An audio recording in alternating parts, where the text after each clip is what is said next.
প্রয়োজনেই প্রিয়জন হয়ে উঠতে হয়। কারো প্রয়োজনে আপনি যদি তার কাজেই না লাগেন, তাহলে তার কিসের প্রয়োজন? বিপদের দিনে মানুষের পাশে থাকা, সহযোগিতা করা, সাহস দেওয়া, উপকার করা, এগুলোই তো প্রিয়জনের কাজ। প্রিয়জন মানে তো শোকেসে সাজিয়ে রাখা দ্রব্য না। প্রিয়জন মানে অন্যের মনে প্রিয়ত্ব সৃষ্টি করা। এই প্রিয়ত্ব সৃষ্টি হয় যখন কারো প্রয়োজনে আপনি কাজে লাগবেন। মানুষ তো তার প্রয়োজনেই প্রিয়জনকে খুঁজবে, তাই না?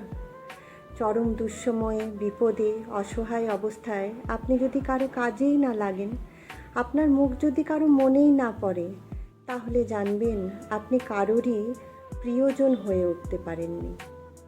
প্রয়োজনের সুতোতেই প্রিয়জন বাঁধা থাকে।